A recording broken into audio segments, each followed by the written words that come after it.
Hola, ¿qué tal? Gracias por seguirnos en Texto y Contexto. Soy Luis Francisco Blandón desde Caracas, Venezuela. Hoy un programa muy especial.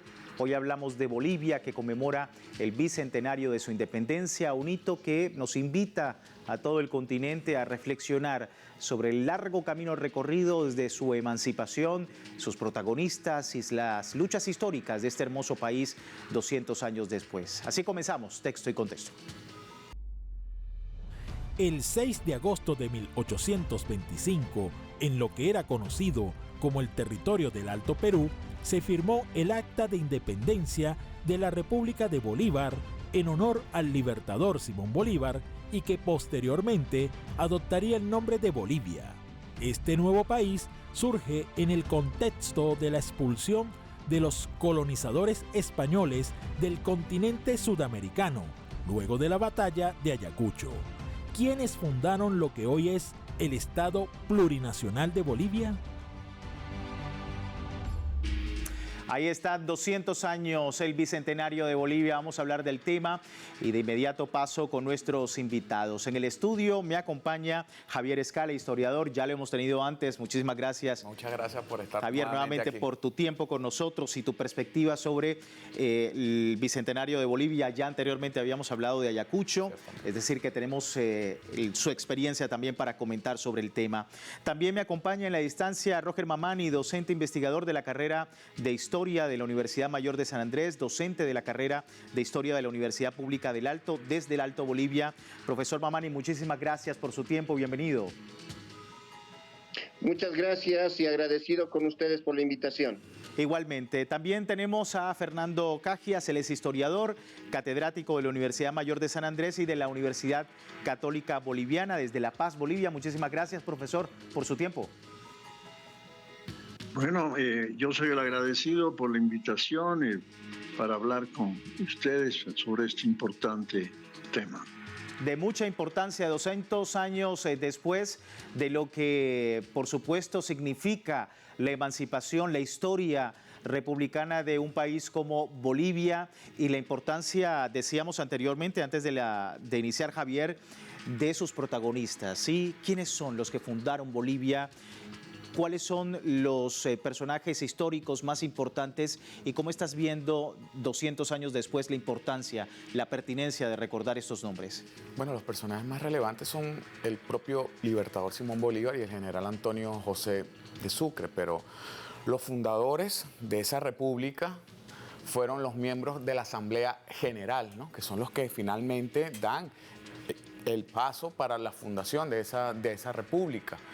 Y también hay una serie de personajes que no son muy poco reconocidos en el resto de Sudamérica. Por ejemplo, tenemos a José Miguel Lanza, tenemos a Juana de Arzuduy, tenemos a Manuel Mercado, tenemos a una serie de personajes, a Casimiro de Olañeta, que finalmente se pasa al bando republicano y es uno de los que promueve la fundación de la nueva república, es uno de los que logra conseguir la influencia y el apoyo de Sucre para crear esta nueva república que finalmente conseguiría materializarse. Recordemos que Bolivia nace de lo que era antiguamente la audiencia de Charcas, que era un territorio aproximadamente de 2.343.769 kilómetros cuadrados y tenía una población de 1.100.000 personas, ¿no? Sí. Y además se componía de 4 provincias: La Paz, Potosí,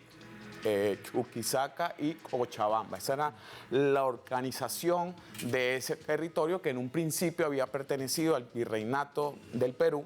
Posteriormente, en 1776, se incorpora al Virreinato del Río de la Plata y durante el proceso revolucionario, el virrey del Perú, Fernando Yabascal, lo incorpora nuevamente al Perú de forma provisoria. Sí. Y fue un pueblo que desde muy temprano estuvo resuelto por su liberación. Fue un pueblo que fue reprimido por las fuerzas realistas del Perú y fue un pueblo que intentó ser socorrido también por el Río de la Plata, si bien el Río de la Plata no tuvo una presencia real en ese territorio durante toda la fase revolucionaria. Y bueno, llegamos hasta el año de 1825, cuando Sucre ya victorioso logra, digámoslo así, meterse en ese territorio, derrotar a las últimas fuerzas realistas de Pedro Antonio de Olañeta y finalmente convoca el 9 de febrero de 1825 a la reunión de una asamblea general que se reuniría a mediados de 1825 y que finalmente le daría la independencia a ese país. ¿Independencia de quién? Creando una república nueva que no estuviera ni dependiente del Perú ni dependiente del Río de la Plata, que eran las dos naciones que podían tener alguna reclamación sobre este territorio. Sí, importante los datos, profesor Mamani, con usted ahora hablar de la importancia 200 años después de esta historia de Bolivia para el continente, sus actores y por supuesto las luchas de lo que se conmemora el día de hoy de historia republicana en un país tan importante el día de hoy como es el Estado Plurinacional de Bolivia. ¿Cómo está viendo en el momento la manera como la historia, el continente ha reforzado un poco toda esta importancia de Bolivia en el contexto histórico? Bueno, muchísimas gracias. Sí, hay que recordar, como decía también el profesor que me antecedió, que el camino hacia la independencia de Bolivia surgió o inició en 1809 con Chuquisaca y luego en La Paz, y luego desde ahí se marcó diferentes etapas en el proceso de la guerra de la independencia. Hablamos incluso de la entrada de los ejércitos, los llamados ejércitos auxiliares enviados por las Provincias Unidas del Río de la Plata. Luego tuvimos un periodo de guerrillas, de guerra de guerrillas, y luego tuvimos ya el periodo del trienio liberal para finalmente recalar en lo que se conoció como la guerra doméstica. Entonces es ahí este último periodo en donde los dos bandos del rey, en este caso el bando constitucional y el bando absolutista, se estaban peleando en nuestro territorio, y ahí es que Sucre solamente está del otro lado, desde Puno, viendo esto, y como ya se dijo, el principal representante del bando absolutista, Pedro Antonio de Olañeta, incluso Bolívar lo llegó a tener como si fuera un patriota, le llegó a mandar cartas indicándole de que lo aceptaba como parte del ejército, de su ejército, pero siempre y cuando también se coloque a sus órdenes, lo cual al final no aceptó Olañeta en este caso, ¿no? Finalmente Olañeta tuvo su muerte en Tumusla en abril del 25, y ahí es cuando finalmente se termina este largo proceso. Queda un episodio más, que es cuando Jerónimo Valdés, termina por ser capturado en Tarija, termina entregando, y ese sería el último ya resquicio de lo que sería la guerra de la independencia. Pero hablar de todo ese proceso también incluye hablar de todos los participantes que ahí estaban. Es muy conocido en historiografía clásica aquella que ya se ha superado, que los indígenas no participaron, lo cual es totalmente falso. Los indígenas participaron de forma muy activa en esta cuestión, también mestizos y también criollos. Al final de cuentas, la Asamblea de 1825, la Asamblea de los Diputados, que estaba conformada por 48 diputados, hizo también eco de todo lo que estaba pasando y todos los intereses que se estaban tejiendo alrededor de esta fecha y alrededor ya de la proclamación de la fundación de una nueva república. Sí, es justamente datos importantes, profesor, y también preguntarle al profesor Casillas, porque como decíamos, el nombre original era República de Bolívar, pero también hablar de cómo influyó justamente, profesor, la figura de Simón Bolívar en la concepción y el establecimiento de este nuevo Estado, más allá de solo darle el nombre, ¿no? Bueno, si me permite, antes quisiera dar algunos datos más del proceso hacia la independencia. En mi criterio y de otros historiadores, este proceso empezó en 1780 con la sublevación general de indios, encabezada por el lado quechua Tupac Amaru y el lado aymara por los Katari, especialmente Tupac Katari. Si bien fue una sublevación sobre todo contra los abusos que se cometían contra los indígenas, terminó también siendo un proceso contra todo el sistema colonial, hasta el punto de llegar a plantearse el reinado del propio Tupac Amaru. Pero tal fue la represión que pasaron 2 décadas antes que volviera a surgir un movimiento contra el sistema colonial. Y esto se debió en toda América también gracias al impulso que dio la invasión de Napoleón a España. Y como ya dijo mi colega Roger, en 1809 2 ciudades empiezan el movimiento juntista, La Paz, Chuquisaca, luego siguió Quito. Pero ya cuando Napoleón toma casi toda España, es cuando toda América explota en 1810. Pero todo este primer proceso fue derrotado. Viene el tema de las guerrillas, como ya recordó Roger, y de una guerra muy, muy dura. Pero indudablemente la última fase fue ya la definitiva, que es la de los ejércitos libertadores, ¿no? San Martín por el sur y Simón Bolívar y Antonio de José de Sucre por el norte. Entonces, ya la fase final de este proceso empieza cuando Sucre cruza el río Desaguadero, que es la actual frontera entre Perú y Bolivia, y lanza el decreto del 9 de febrero, como ya acá se ha recordado, convocando a las 5 provincias, en realidad son 5 provincias, La Paz, Potosí, Chuquisaca, Cochabamba y Santa Cruz, que por la lejanía en ese momento solo llegó a mandar 2 diputados, pero sí estuvieron. Y entonces estas 5 provincias, Sucre determinó que elijan su destino. Como se sabe, esto contradijo un poco a Simón Bolívar, que tenía una idea americanista, que más bien ojalá se hubiera llevado a cabo, pero la asamblea finalmente continuó, se reunió desde junio y ahí decidió definitivamente crear un nuevo país, un país libre de España, pero también autónomo de España, de Perú y de Argentina. Decidieron gobernarse por sí mismos. Así que el Ejército Libertador fue fundamental porque ellos triunfaron sobre el ejército español, dieron la pauta para que se dé la Asamblea Deliberante y así nacimos en 1825. Bueno, sin duda datos importantes sobre este proceso de independencia de Bolivia. 200 años de la independencia, del acta de firma de independencia y bicentenario del Estado Plurinacional de Bolivia. Vamos a hacer una pausa, ya regresamos con más en Texto y Contexto, no se retire.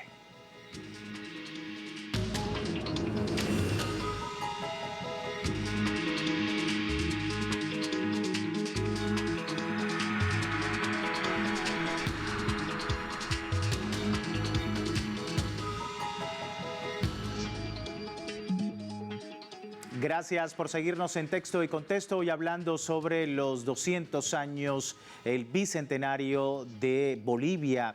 Hablamos acá en el estudio y también desde la distancia a propósito de datos importantes justamente sobre este periodo tan destacado de la historia boliviana. Pero preguntarte, Javier, ¿en qué medida la fundación de la República de Bolivia en 1825 sí representó una real ruptura sobre el coloniaje, sobre las estructuras de poder colonial en ese país y sobre todo desde la perspectiva de los indígenas, ¿no? Y de esas comunidades indígenas o mestizas en el país? Bueno, yo quisiera decir antes que la independencia de ese país en parte también se debe a la protección de Sucre, ¿no? La élite del Alto Perú de una u otra manera está buscando en Sucre, que era el que tenía el poder real, era el que tenía a las tropas en ese país, la protección frente a quién, para poder consolidar ese proyecto republicano. La protección frente al propio Perú, por un lado, y frente a Buenos Aires, que eran los únicos 2 países que podían tener derechos territoriales sobre ese territorio. Recordemos que había pertenecido en un momento al virreinato del Río de la Plata y que después, en el año de 1810, el propio virrey del Perú lo incorpora también provisoriamente a ese territorio. Entonces, por eso se buscó en Sucre la protección para poder lograr el proyecto de la autonomía. plena, ¿no? Y también frente al propio Brasil, que se había metido en un territorio, en la llamada provincia de Iquitos, ¿no? Que fue un incidente que hubo allí. Ahora bien, con respecto a la pregunta que tú me haces, sí, ciertamente se rompe el dominio de la élite de España, de la élite que venía desde la metrópoli, pero ahora es una nueva clase, que son los criollos, los que tienen, digámoslo así, el control real, el control sobre ese territorio, y también se dará forma a los caudillos. Por ejemplo, Andrés de Santa Cruz, que gobernará durante un periodo muy extenso en el siglo XIX, y es el que de una u otra manera consolidaría la independencia de ese país, y además de eso era el que mantuvo de una u otra manera la cohesión. Recordemos que también Santa Cruz intentó crear una confederación con el Perú en el año de 1839, pero fue un personaje sin duda muy relevante, igual que Sucre, en estos 2 años que van de 1825 hasta el año de 1828, porque es Sucre el que le comienza a dar vida o le comienza a dar forma a esta nueva república. Recordemos que a Sucre se le ofrece la presidencia y solamente la acepta por 2 años, y en esos 2 años Sucre se encargaría de darle forma política y social a la República de Bolivia, que se llamó en un principio República de Bolívar, y duró así hasta el 3 de octubre de 1825, cuando finalmente se le pone el nombre de Bolivia. Sí. La historia, como ya decíamos anteriormente, suele de alguna manera centrarse en estas figuras de los libertadores, pero señor Mamani, ¿cuáles son, en esa perspectiva, cuál es la importancia, el rol de las masas populares, particularmente de los pueblos indígenas, de las clases sociales en la consecución de la independencia? ¿Cómo se pudiese incluso reescribir la historia, si es que lo considera así, ya desde no solamente el punto de vista de los grandes próceres, sino también de otros personajes olvidados, otros, digamos, otras, por decirlo de alguna manera, poblaciones que tuvieron que ver precisamente en esa consecución de la independencia? Bueno, sí. Las masas irrumpen en la guerra. Hay un artículo famoso de don José Luis Roca que está escrito a propósito de un libro igual clásico, que es de René Arce, Participación Popular en la Independencia de Bolivia. Estas 2 frases creo que resumen lo que podría haber sido, mejor dicho, lo que fue la participación indígena en el proceso de independencia de Bolivia.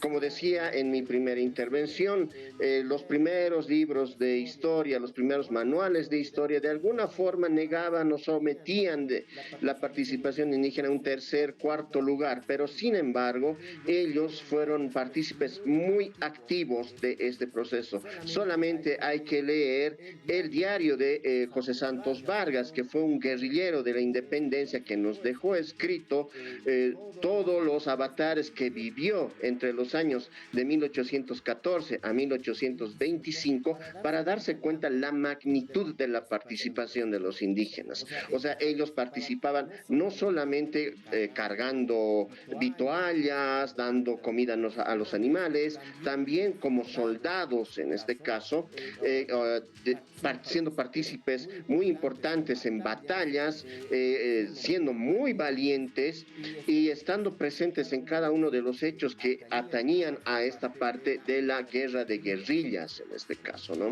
Pero no solamente eso, ya en 1811, cuando se hace a raíz del ingreso del primer ejército auxiliar enviado por las Provincias Unidas del Río de la Plata, en La Paz, en Oruro, empieza a surgir varios documentos en donde ellos manifiestan su pensamiento. Hay uno que se llama Manifiesto cuestionario a favor de los indios, se llamó este documento, en donde se pone esto, en este caso en tela de juicio, primero la mita, el tributo indígena, si el rey estaba vivo o no, si es que era legítimo pagar el tributo y la propia elección de autoridades. Entonces esto ya nos da en un contexto mucho más amplio la participación indígena, que fue proactiva hasta el final de la misma. Como decía, solamente basta leer el diario de guerra de José Santos Vargas para darse de cuenta de esta opción en este caso. Entonces hay este tipo de personajes que han sido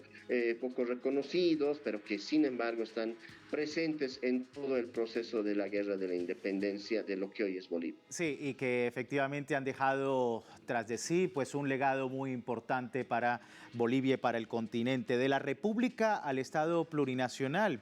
Y preguntarle, profesor Cassias, ¿es esto, digamos de alguna manera, el Estado plurinacional, quiero decir, la culminación de las luchas históricas? Todavía hay mucho que recorrer desde el punto de vista de la autodeterminación, de la inclusión de los pueblos, de la justicia social y de la justicia económica. ¿Cómo ve ese proceso?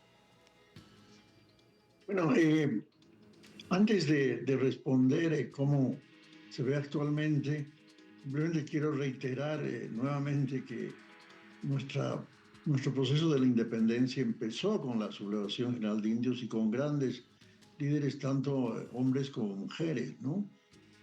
Y como ya dijo Roger, la presencia indígena y también la presencia afrodescendiente fue muy importante en toda esta lucha larguísima de la independencia. Pero lastimosamente, cuando se fundó la República, lo que hay que reconocer a los asambleístas es que tuvieron la visión, ¿no?, de la independencia de España, pero a la vez de crear un país libre de su destino, ya no depender, como también en la colonia se había dependido de Lima y de Buenos Aires. Pero cometieron un defecto, pero es un defecto general. No es solo de Bolivia, ¿no?, sino de toda América, incluida América del Norte, inclusive Europa, ¿no? El hecho de que no se vio al otro. Y todas las democracias, las repúblicas que nacieron o las monarquías constitucionales, fueron democracias restringidas, donde no votaban la mujer, donde no votaba el indígena. Y no se decía que no se vote el indio en la Constitución, pero se decía que los que no sabían leer y escribir no votaban, y en los pueblos indígenas había muy pocas escuelas. Eso ha ido cambiando en estos 200 años, pero ha pasado mucho tiempo hasta el voto universal ya en los años 50, que se dio ya el voto a la mujer y a los indígenas. Los que sí cambiaron de situación fueron los afrodescendientes, ¿no? Lo que en la época se llamaban los negros, porque sí, desde la Constitución bolivariana se abolió la esclavitud, aunque tardó un poco el procedimiento, pero finalmente se abolió la esclavitud antes que, por ejemplo, Estados Unidos, ¿no? Ahora, indudablemente, no es solamente dar que puedan votar, ¿no? Era importante también que el indígena, que la mujer, que los afros puedan ser elegidos. Es decir, ya el proceso de empoderamiento, que empezó ya desde 1982 con la democracia. Ya se dio un gran avance cuando en la Constitución de 1994 se hizo una reforma, por fin reconociendo que Bolivia era multicultural, plurilingüe. Y bueno, un gran paso en el 2009 cuando ya se le da el nombre de Estado plurinacional, lo que no quiere decir que nuestro modo de gobierno siga siendo republicano. Pero hemos pasado indudablemente de una democracia restringida en estos últimos 200 años a una democracia más inclusiva, pero todavía hay situaciones que es necesario hacer, ¿no? Profundizar la equidad de género, la participación, el tema de los presos políticos que ya no existan, etcétera. Todo eso es muy importante para llegar ya a una democracia plena. Son desafíos importantes, son los logros luego de 200 años de esta independencia de Bolivia, el bicentenario, y por supuesto que desde acá, desde Telesur, estamos impulsando a través de nuestro servicio informativo. Profesor Cassias, muchísimas gracias por su tiempo con nosotros. Muchísimas gracias, Telesur, por esta oportunidad. También al profesor Mamani, muchísimas gracias, profesor, por su tiempo con nosotros. Muchas gracias a Telesur por la invitación. Y así con nosotros finalizamos Texto y Contexto. Les recuerdo www.telesurtv.net, siempre con nuestra señal en tiempo real desde cualquier parte del mundo y también a través del feedback con ustedes. Contáctenos @telesurtv.net sobre comentarios y sugerencias sobre este y otros temas de importancia en Texto y Contexto. Soy Luis Francisco Blandón. Gracias por seguirnos.